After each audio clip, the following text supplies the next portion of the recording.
So you think it's time for a raise. Today we're going to be talking about my experiences negotiating for raises. We're going to be talking about how you know it's time to ask for a raise, recognizing market conditions, as well as playing the actual negotiating game. 3 outcomes that I think are generally the broad categories of what may end up happening. Negotiating for a raise can be scary because some of the outcomes are kind of dark and you are potentially working at your dream job. And if you do this wrong, you may not end up being at your dream job anymore. Or if you are in a position where you have a family or other things to consider, I want you to be thinking about those things before we go in so that once again, we are prepared, we're not scared, okay? Now, hopefully you work at a company that has a very well-defined career path. There are systematic check-ins and all of the leveling is clearly defined as to what you need to do. However, in my experience, those companies are few and far between. They do exist, and even in the ones that don't have that, and I'm talking about like our film contract studios, career path and trajectory is maybe a tertiary thought in their mind. They just need butts and seats to get the trailers done, and there's like 50 more butts out there that want that seat, so they're not really worried about your progression. Now, that is not to say there are not diamonds in that rough. I have met at least a handful of recruiters who actually were, or talent, whatever you want to call them, who were actually good at what they do and they understand the importance of the talent. They help you progress, and that goes for the leads as well, who know how to cultivate a junior animator all the way up to a senior animator, for example. So I was fortunate enough to meet a couple of people in talent and HR who knew how to do that, as well as leads and supervisors along the way who were diamonds in the rough. That said, by and large, my experience on that side of the house, and even at Fortune 500 companies, even at my previous jobs, etc., by and large, you're gonna have to learn to negotiate for your raises. So with that, let's dig into a little bit of how you know it's time. Here we go. So there's a bunch of things that can happen that will help you understand it's time to start thinking about a raise. Okay, one is you've probably started thinking about it. Now, whether the things going on in your life that say you want more money or whatever it is, or maybe you're a title person, it depends on what drives you. It's just once that enters your head, it's gonna be there for a while. 2, you have done some of the other stuff that I've mentioned in some of my other videos, and every now and then you go out for an interview, or you're checking out what the job market's like with the new transparency laws, and you get a new offer and you look at it and it's 25% more than you're making or 50% more than you're making right now. And you're thinking, holy goodness, I should go get a raise. Even if you don't want to work on that company. Another way you know, if you were hired straight out of school as a student and you're still at the same company, I would be willing to bet you 75+% of the time you are underpaid, especially if it's a company that doesn't have well-defined career paths or anything like that.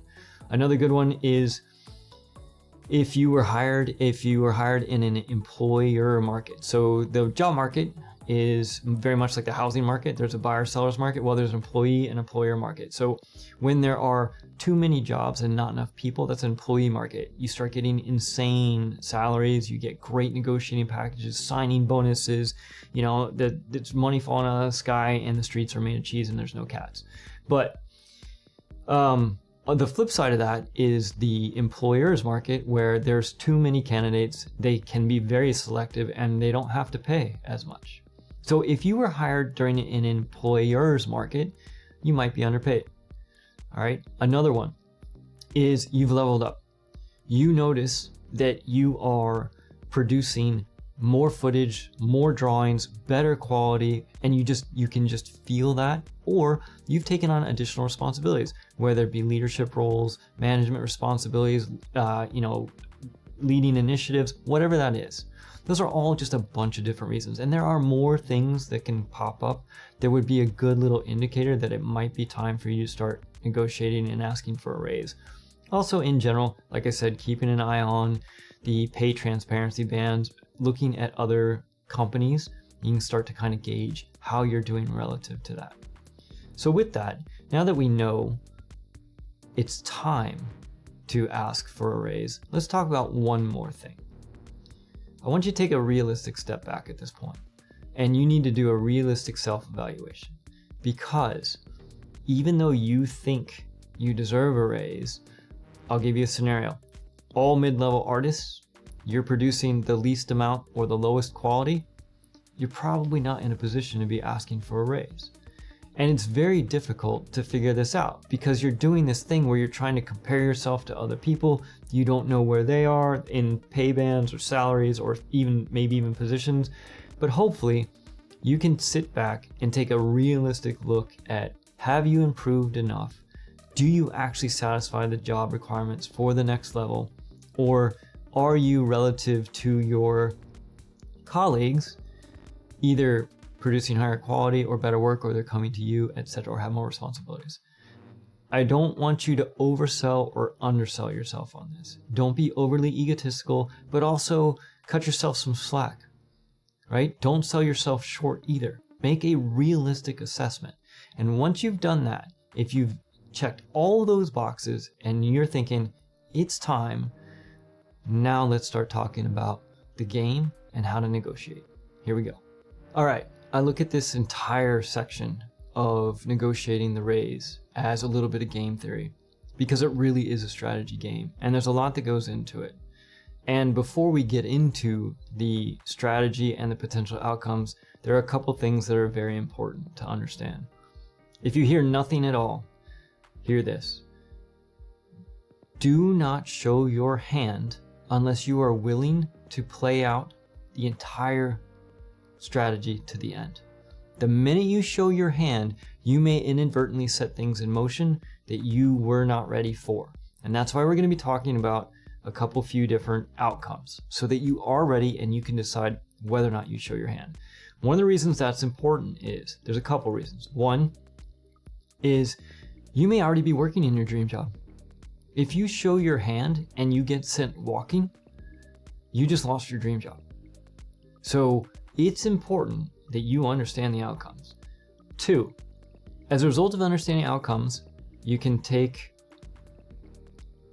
this basically softball advice that I've got, which is there's two main scenarios we're going to be talking about. One is you've got an outside offer with, let's say, a 25% pay boost. Okay. And two is you have a case of evidence that basically is your justification for why you believe that you should get a raise. For that second nuanced version of this, because of the potential outcomes, I think that it is worthwhile to have a backup, to actually have an outside offer, and maybe consider not even playing this game until you do have an outside offer. So let's go through the three scenarios and you'll be able to decide for yourself in the end. Let's talk about number one. We love number one. Number one's the best case scenario. All right. You roll in, talent, HR, whoever, your lead, and you show them your outside offer, 25% pay increase. And they look at that and they say, oh, wow, you know what? No, we love having you here. You're an amazing addition to the team. We're going to match that. You know what? No, we're going to go one better. We're going to actually go beyond that because we don't even want you thinking about going to other teams. We want you here focused on the work that you're doing. There's an amazing version of that. Now, it's worth mentioning every single version that I've mentioned and will mention, I've lived through. I've done all of these and I've experienced all of them. All right. The other version, the other side of that same coin for scenario one is you have your case, you present it, they look at it and they're like, you know what? You're right. We have been derelict in our duties of helping you progress. And so we're going to give you a pay bump, pay raise, etc. So we love number one. Best case scenario. Number two is the dark times. So this one's interesting. So when you roll in, you have to understand that you're dealing with egos. And there are many levels and degrees of egos here, okay? There's the talent individual that you're working with or the HR person you're working with or your lead. There's also the company. There's also the actual morale and just kind of the spirit of the company you're working with. So you roll in there with your 25% pay bump offer. You show it to them and you say, hey, you know, I'm really happy here. Let's say you even take the high ground. I'm really happy here, but I did get an outside offer. It's really hard for me to ignore a 25% pay bump. Is there anything you can do? And they look at that and they say, you've been looking around for jobs behind our back. You're not a true blood. You're not a true believer. You've betrayed us. You're fired. You're gone. Has happened to me. Absolutely. For sure. Now, those individuals, companies, etc., probably have a long ways to go in their overall maturity and how job markets work and so on and so forth. But all I'm saying is it is a legit and possible outcome. One of the things that is super important to understand about the layers of egos and personalities and everything involved is the person you're talking about too may not absolutely represent the entire sentiment of everybody around you. Do not take the actions of one person as representative of everything around you. And what I mean by that is one version of this that I had was I had a job offer. It was a pay bump and I was working my dream job. And I took it in and I said to the person, hey, it's really hard for me to ignore this. Is there anything we can do? And I think I said, this is my dream job. And the person went away and came back. And when they came back, they basically threatened me. They said, not only do we think that you are paid more than enough for your position, but if you leave now, you will never work in this business again. Now, that is a whole other story. Lots of fun happened, but I ended up leaving as a result of it because I just don't do well if you threaten me. But the point is, I was sent walking because of some of those layers of egos and personalities that are involved. But it is possible they may not respond well. You need to at least accept that that is a possibility. Now, this scenario, by the way, is this number 2 is why I think it's good to have a backup offer. If you walk into this office, actually, let's save it for number 3. Let's talk about number 3. I think it applies better to 3. Number 3, I call the swallowing of pride version. And here's why. You roll in, you show them the offer, or you present your case, either one. Now, if you show them your offer, and let's say they take the high road, they're really nice about it. They say, you know what, we really appreciate what you're doing here. We'd really like you to stay, but there's no way we can do anything to increase your salary. There's nothing we can do. We don't have the money. That's one example. All right. The other version, or the flip side, maybe the darker version of that is, you know what, we really like, we like having you here. We have a lot of work to do, etc. But we think that you're paid more than enough for what you do, even if they're not nasty about it like they were with me at one point.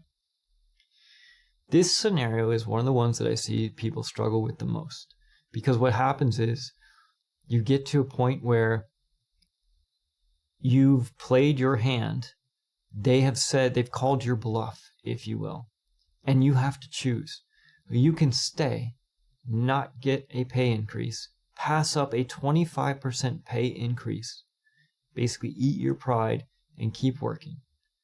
Or you have to go take that job because your pride's too big. Now, it may not even be that your pride is too big. It just may be that it doesn't make sense financially or whatever the thing is. But however, if you are working at your dream job, that's when it gets really tricky. Here you are working at your dream job. I don't even know if that offer is another dream job. Are you willing to swallow your pride for your dream job? And this is why I mentioned it is worth having a backup offer, because if they tell you that, it might be, if you're one of these people that cannot get beyond that, you may have to take that backup offer. Otherwise, you have to stay. Now, the other interesting thing about, from a pride standpoint, if you stay, is you are basically telling that employer that you're willing to stay for less money. They now know that. Now, hopefully, they don't play all kinds of psychological warfare games and stuff with you, but you never know. The overall point is, these 3 scenarios, they are all very real. Every single one of them has happened to me. And if you know going in that these are the potential outcomes, you will be better prepared, which is fantastic. So with that, let's wrap this up. All right, number 1 rule. Do not show your cards unless you're willing to play out the entire game. Reason being is this could be your dream job. You may have a family, any number of other life situations. And there is at least one scenario, although it's not the most common, where you end up getting sent walking from your dream job or without a paycheck. So that's why I offered always have a backup offer. But again, this is not meant to deter you. This is actually meant to inspire you and give you the information that you need the knowledge that you need so that you've prepared for all of these potential outcomes, and you can go in there and you can negotiate with confidence because you've already mentally prepped for what's coming. As I said, I've lived through all of these. It's important to know it's not all darkness and ash out there. Even though I was threatened, I had to walk away from a dream job, there are talented HR and talent people out there who know better, they know their craft, and they know how to cultivate talent and bring it in and put it in the right place. I've been fortunate enough to know some of them along the way. So it's not all darkness and ash, there is some sunshine and rainbows in there. If you made it through this whole video, you have other thoughts, you have other scenarios that maybe I left out and you want to help people out, throw them down in the comments. I'm sure we're going to get all kinds of doomsday HR stories and fun, but don't forget to share the good ones too, okay? I've been fortunate enough, like I said, to experience both sides, and now I get to share that with you all. As always, really appreciate you all being part of this community, helping spread the word about the channel. My name's Kevin. I hope you all have an amazing day. Catch you on the next one. Take it easy.